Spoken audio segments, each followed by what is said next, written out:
Movie Recap Tagalog here. Tunghayan natin ngayon, ang action thriller film na, Roadhouse. Tara na't panoorin natin. Nagsimula ang pelikula sa isang underground boxing fight. Si Carter, isang lalaking tuwang-tuwa matapos manalo ng sunod-sunod na laban ay puno ng sigla. Ngunit tila mag-iiba ang ihip ng hangin sa mga susunod na pangyayari. Pagkahubad ni Dalton ng kanyang hoodie ay halos makikita mong naglaho ang kumpiyansa ni Carter. Mukhang kilala ni Carter si Dalton na isang malupit na fighter. Alam niya na dehado siya kay Dalton kaya umatras siya sa laban. Napunta ang lahat ng pera kay Dalton, ngunit isang tulisan ang galit dahil natalo siya sa pustahan. Sinaksak niya si Dalton na hindi man lang natinag. Napagtanto niya na nagkamali siya ng binangga kaya napaatras siya. Habang hinahanap ni Dalton ang panggamot sa sugat ay nilapitan siya ng isang babae na nagngangalang Frankie. Nagpakilala ito at ikinwento ang problema niya sa kanyang bar na laging may nanggugulo.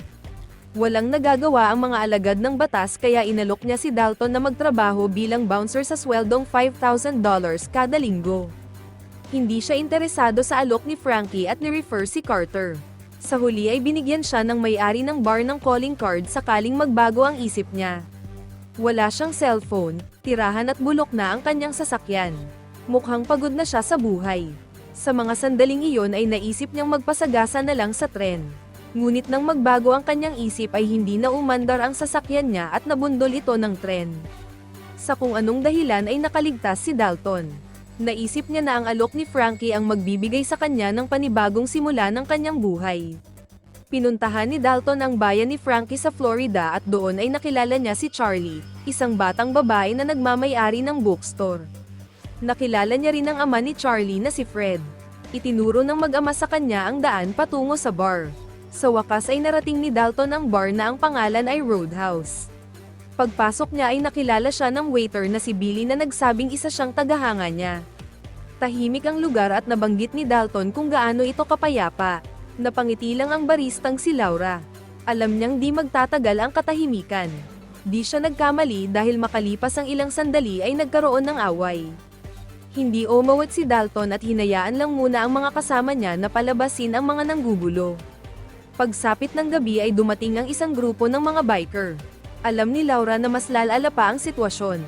Nagsimulang manggulo ang leader ng grupo na tila walang sinasanto kahit sino. Halatang takot ang lahat ng nandoon sa leader ng gang. At doon na pumasok si Dalton. Tinanong niya ang mga bandido kung sa kanila ang mga nakaparadang motor tapos ay kalmado siyang naglakad palabas. Naalarma ang grupo kaya sinundan nila si Dalton sa labas. Pinakiusapan niya ang leader na umalis na sila ng maayos. Nang magbanta ang leader ay pabiro niyang tinanong ito kung may insurance ba sila at gaano kalayo ang ospital bago pa magkagulo. Isa-isa niyang pinagbibigwasan ang mga bandido. Sinubukang manlaban ng mga nasaktan ngunit lalo lamang silang napuruhan ni Dalton na astig pagdating sa labanan. Pagkatapos ng laban ay nanghiram siya ng kotse at siya na mismo ang naghatid sa mga bikers papuntang ospital.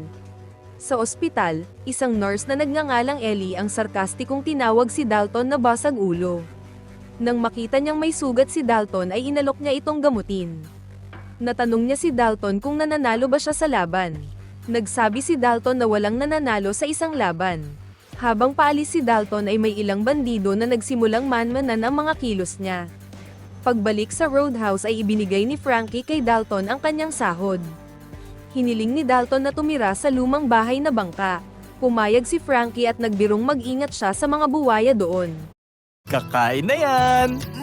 Lucky Me Pansit Canton sa Happiness! Nang gabing iyon ay nanaginip si Dalton tungkol sa huling laban niya sa UFC kung saan siya ang challenger. Nang ihayag ang pangalan niya ay nagising siya sa tawag ni Laura, dala ang kanyang almusal. Ipinaalam nito kay Dalton na marami ng bouncer ang pumasok sa Roadhouse ngunit hindi nagtagal. Umaasa si Laura na magiging maayos na ang lahat sa presensya ni Dalton. Matapos mag-almusal ay nagpunta si Dalton sa bookstore ni Charlie upang makigamit ng computer. Habang nagbabrowse siya ay may mga nanggugulong grupo ng mga biker sa kalapit na tindahan. Dala ang pamalo ay sinabihan ni Charlie ang grupo na magsialis na sila. Tumawa lang ang mga biker ngunit nang lumabas si Dalton ay agad siyang nakilala ng isa kaya napaatras ang grupo. Unti-unting nagsimulang mawili si Dalton sa lugar dahil nakahanap siya ng mga bagong kaibigan at naramdaman niya na tanggap siya ng mga tao doon. Samantala, nasa yate ang mga biker gang kasama ang big boss nilang si Brandt. Sinabihan sila nito na mga inutil dahil hindi nila kayang pataubin ang isang ordinaryong bouncer. Balik sa bar, mayroon na namang nanggugulo dahil hindi nito gusto ang tinutugtog ng banda. Tinuruan ni Dalton si Billy at ipinaubaya sa kanya ang pagsaway sa mga siga. Nagawa ni Billy ang tinuro sa kanya, ngunit nang subukan muling umatake ng nanggugulo ay tumulong si Dalton. Tapos ay ipinaubaya kay Billy ang pagpapalaya sa mga ito at pagsaway sa iba pang nais na magsimula ng gulo. Kinabukasan ay napansin ni Dalton ang isang staff na si Reef na may peklat sa kanyang mga kamao. Hindi nagtagal ay nalaman niyang dating boksingero si Reef. Pinagsama niya sina Billy at Reef upang maging magpartner sa pagpapanatili ng kaayusan sa Roadhouse. Sa ganitong paraan ay di siya gaanong mahihirapan sa trabaho. Habang tinutulungan niya ang isang lasing na lalaki na ligtas na makalabas ng bar ay napansin niya ang biker gang sa labas na masama ang tingin sa kanya. Nagbanta ang mga ito na babalikan siya. Nang gabing iyon ay muli niyang napanaginipan ang huling laban niya sa UFC. Noon ay matapang siya at siya pa ang naghahamon. Ngunit sa ngayon ay mas gusto niyang umiwas sa gulo hanggat maaari. Kinaumagahan sa isang kainan ay muling nakita ni Dalton si Ellie. Sinabi niya sa dalaga na nagtataka siya kung bakit tila lahat ng tao sa lugar nila ay agresibo. Binalaan ni Ellie si Dalton na mag-ingat sa mga tao na nakakabangga niya dahil malamang ay resbakan siya ng mga ito. Kahit ang mga pulis ay walang magawa sa mga taong maimpluwensya sa lugar na iyon. Sa maikling pag-uusap ay mukhang nagustuhan nila ang isa't isa. Pagkatapos ng isa pang linggo ng trabaho ay nakuha ni Dalton ang kanyang sahod at nagtungo sa boathouse. Sa dinaanang tulay ay napansin niya ang isang sasakyan na dahan-dahang lumalapit sa kanya. Bigla itong bumilis at tinumbok siya ngunit naiwasan niya ito. Umatras ito ng mabilis at muling tinumbok siya. Nahulog siya sa tubig na sinundan ng pagkahulog ng pick-up. Mabuti na lang ay nakaligtas siya sa pagtatangkang iyon. Gayunpaman, pagdating niya sa boathouse ay nandoon ang leader na si Del na tinutukan siya ng shotgun. Mabilis na kumilos si Dalton na tinaob ang mesa at nakipagbuno hanggang sa may hagis niya sa tubig ang leader. Gustong ayusin ni Dalton ang kanyang pagkakamali noon at iwasang makapatay, ngunit totoo ang biro ni Frankie tungkol sa buwaya. Lumitaw ang malaking buwaya at ginawang hapunan ng leader ng biker gang. Kinaumagahan ay hinanap ng mga pulis ang katawan ni Del, ngunit may nagsabi na hindi nila makikita ang katawan ng hinahanap nila dahil tinatago ng buwaya ang kanilang pagkain. Sa bookstore, ipinakita ni Charlie kay Dalton ang mapa ng Roadhouse. May kakaiba siyang pakiramdam tungkol dito. Nang lumabas siya ay isang lalaki ang nagpakita ng baril at sinabihan siyang sumakay sa kotse upang makipagkita sa kanyang boss na si Brandt. Kalmado lang si Dalton na hinarap ang lalaki at binalaan na baka hindi na niya magamit ang baril kapag nagpumilit siya. Agad na bumunot ng baril ang lalaki ngunit mabilis na binali ni Dalton ang kanyang mga daliri. Nagbilin siya sa kasama nito na sabihin sa boss nila na kung gusto niyang magkita sila ay nasa Roadhouse lang siya tuwing gabi. Pagbalik sa Roadhouse ay tinanong ni Dalton si Frankie kung bakit pinag-iinitan ni Del at mga kasama niyang gang ang bar na iyon. Pinagsawalang bahala ito ni Frankie at sinabing marahil ito'y dahil lang sa kompetisyon sa negosyo. Samantala, bumalik ang lalaking nabalian ng daliri sa boss niyang si Brandt. Inamin niyang nabigo siyang dalhin si Dalton. Lalong nanggalaiti sa galit si Brandt dahil nasisira ang kanyang mga plano dahil lang sa isang bouncer. Ilang saglit pa ay nakatanggap siya ng tawag sa ama na nasa bilangguan. Imbis na sagutin ang tawag ay binato niya ang cellphone sa dagat. Pagkatapos ay inutusan ng tauhan na hanapin ito sa ilalim ng tubig. Kinagabihan ay tinawagan ng ama ni Brandt si Knox. Gusto nito na siya ang mag-ayos sa lahat ng gulong na gawa ng anak niyang si Brandt. Hinanda ni Knox ang sarili at agad na nagtungo sa Florida. Sa pantalan, sinurpresa ni Ellie si Dalton gamit ang speedboat ng ex niya at dinala siya sa paboritong lugar niya sa gitna ng dagat, kung saan ay gusto niyang mag-picnic. Habang nag-uusap, nabanggit ni Dalton ang problema niya kay Brandt. Ibinunyag ni Ellie na sobrang yaman ng pamilya ni Brandt at pagmamayari nila ang malaking bahagi ng lokal na lupain. Nagsimulang magtanong si Ellie tungkol sa personal na buhay ni Dalton, na nagpakaba kay Dalton. Sinabi niya na ayaw niyang malaman ni Ellie ang kanyang nakaraan, pero alam na ni Ellie anuman ito at wala siyang pakialam. Sa wakas ay unti-unting nagbukas ng damdamin si Dalton kay Ellie at nagkaroon sila ng mas malapit na sandali. Samantala, papunta na si Knox sa hideout nila Brandt. Wala siyang pakialam sa mga motorbike na nabangga niya sa parking. Nagsabi siya sa mga tauhan na nandoon na kulang ang sandwich na inabutan niya. Pagdating ni Brandt ay sinuntok siya ni Knox na nagsabing pinadala siya ng ama ni Brandt upang ayusin ang gulong ginawa nila at lutasin ang problema nila sa bouncer. Sa kabila ng suntok ay nakumbinsi ni Brandt si Knox na bigyan siya ng isa pang pagkakataon upang harapin si Dalton. Nang ihatid ni Ellie si Dalton sa boathouse ay nandoon ang mga pulis upang dalhin siya sa presinto para sa investigasyon sa pagkawala ni Del. Sa presinto ay binalaan ng sheriff si Dalton na lisanin na ang bayan nila o harapin niya ang seryosong problema. Ang matalinong pagsagot ni Dalton ay ikinainis ng sheriff kaya binugbog siya ng mga tauhan nito. Tapos ay sinipa siya ng sheriff bago tutukan ng baril. Nang dumating si Ellie ay sinampal niya ang kanyang amang sheriff. Inihatid niya si Dalton pabalik at ipinaliwanag na dati nang magkaibigan ang kanyang ama at ang ama ni Brandt. Ngunit nang makulong ang ama ni Brandt ay nagsimulang magtrabaho ang sheriff para kay Brandt. Habang nangyayari ang lahat ng ito ay sinimulang manggulo ng mga tauhan ni Brandt. Dumating si Dalton sa roadhouse upang simulan ang trabaho at sa wakas ay nagkaharap na sila ni Brandt na sadyang pinuntahan siya. Alam ni Brandt na hindi matatakot o mabibili si Dalton. Ipinakita pa niya ang controversial na laban ni Dalton sa UFC kung saan ay napatay niya ang kalaban sa suntok. Lumabas si Brandt upang utusan si Knox at mga tauhan niya na itumba si Dalton at wasakin ang roadhouse bar. Mayabang na inanunsyo ni Knox na sa kanya ang roadhouse tapos ay sinimulan niyang manggulo at mangwasak. Napansin ni Billy at Riff ang kaguluhan at sinubukang pigilan si Knox, ngunit pinabagsak ni Knox si Billy at pagkatapos ay madaling tinalo si Riff. Sinubukang tumulong ng iba upang pigilan si Knox ngunit sadyang malakas ito. Sumunod na rin ang mga tauhan ni Brandt na manakit ng mga customer kaya sumiklab ang malaking kaguluhan. Gusto lang ni Dalton ng tahimik na coffee break, ngunit patuloy ang paghamon sa kanya ni Knox. Matapang na hinarap ni Dalton si Knox. Tinutya ni Knox si Dalton at sinabing nagpunta siya doon para lang sa kanya. Nagharap ang dalawa. May kalamangan si Knox dahil sa kanyang taglay na lakas at suporta ng gang. Halos mawalan na ng malay si Dalton sa suntok, hanggang sa may tumulong sa kanya. Binuhat ni Knox si Dalton palabas. Bugbog at sugatan, tahimik na tumayo si Dalton, pinili niyang umatras na muna at umalis. Nang dumating sina Ellie at ang mga pulis ay inabutan nilang marami ng gamit ang nawasak sa loob ng bar. Sa boathouse, habang nag-iimpake si Dalton ng kanyang mga gamit ay sinabi ni Frankie ang katotohanan. New Super Lock Brow Glue. Need a non-sticky, lightweight glue? Up to 24-hour wear. From Maybelline, New York.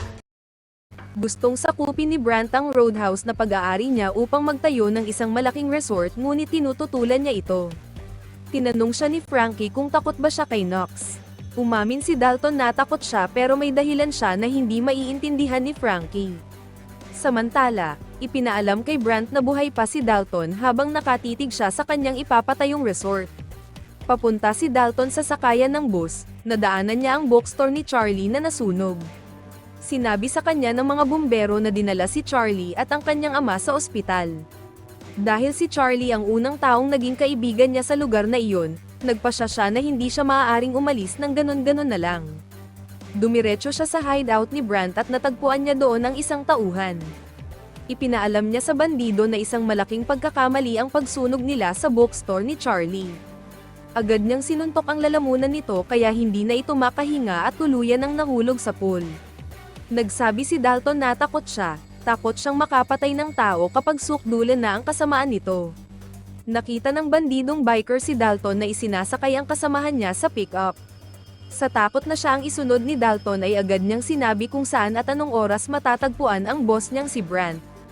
Kinaumagahan, unang inatake ni Dalton ang pulis na may dalang kahon na puno ng pera, sapat ng panggastos habang buhay. Gumawa siya ng paraan upang may bintang sa pulis ang pagpatay sa tauhan ni Brandt. Pinatulog niya ang pulis tapos ay inireport sa pulisya ang nangyaring krimen sa lugar na iyon. Habang hinahanda ni Dalton ang gagamiting pampasabog ay dumating ang sheriff na ama ni Ellie.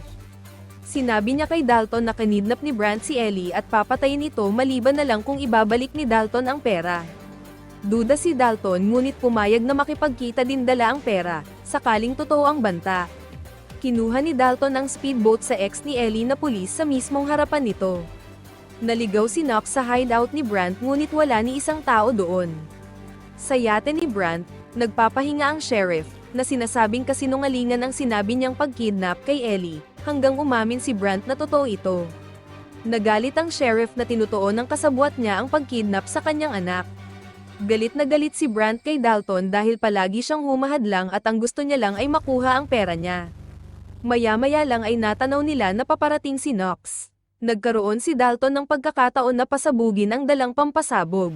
Nagambala ang lahat sa nangyaring pagsabog at nagbigay ito ng daan kay Dalton na hanapin si Ellie. Natagpuan niya si Ellie na nakakulong sa isang kwarto, kasabay ng pagkawasak ng bintana dahil sa pressure. Nakalangoy sila sa ibabaw ng tubig at nilabanan ni Dalton ang kalabang bandido. Nagawa ni Ellie na makasakay sa isa sa mga yate, ngunit nandoon si Brandt na hinila at banihag siya. Samantala, nagawang makasakay ni Dalton sa speedboat na dala ni Knox. Doon ay nagkasagupa sila. Nagawa niyang maihulog si Knox sa tubig ngunit nakakapit ito sa tali. Nang makita sila ni Brandt ay sadya nitong binunggo ang sinasakyan nila. Nakalipat si Dalton sa sinasakyan ni Brandt habang si Knox naman ay tumilapon sa dagat. Nagpatuloy ang sagupaan ni Ellie at Brandt hanggang sa makasali si Dalton. Alam nilang babangga ang yate kaya tumalon sina ni Ellie at Dalton sa tubig. Samantalang si Brandt naman ay tumilapon sa roadhouse kasama ang yate. Nakaligtas si Brandt sa trahedya at determinado si Dalton na tapusin na ang kasamaan para sa lahat. Sinubukan ni Brandt na gumamit ng sibat pangisda, ngunit mabilis siyang pinabagsak ni Dalton. Ilang saglit pa ay dumating si Knox para sa isa pang laban, at sa pagkakataong ito ay patas na ang laban nila. Matindi ang sagupaan sa pagitan ng dalawang fighter. Ngunit lamang ang binibitawang suntok ni Knox. Patuloy ang laban ng dalawa na aakalain mong nasa loob sila ng ring.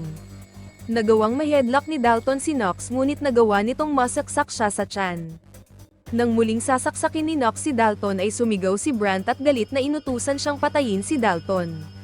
Nayamot si Knox sa ugali ni Brandt kaya siya ang pinagbalingan nito. Ito ang nagbigay ng pagkakataon kay Dalton na makabawi. Hinugot niya ang nakasaksak sa kanyang matulis na kahoy at tinarak ito kay Knox. Nanlaban pa ito ngunit sa huli ay tuluyan na niyang binura ito sa mundong ibabaw. Dumating ang sheriff at sinabi kay Dalton na absuelto na siya ngunit kailangan niyang umalis sa lugar na iyon. Naging positibo si Frankie at nagsabing magiging maayos na ang lahat sa roadhouse. Sa huling eksena sa sakayan ng bus, nagpaalam na si Dalton kay Charlie. Nakita ng tatay ni Charlie ang kahon na puno ng pera. Nang hanapin nito si Dalton upang magpasalamat ay nakasakay na ito ng bus pabalik sa kanyang pinanggalingang bayan.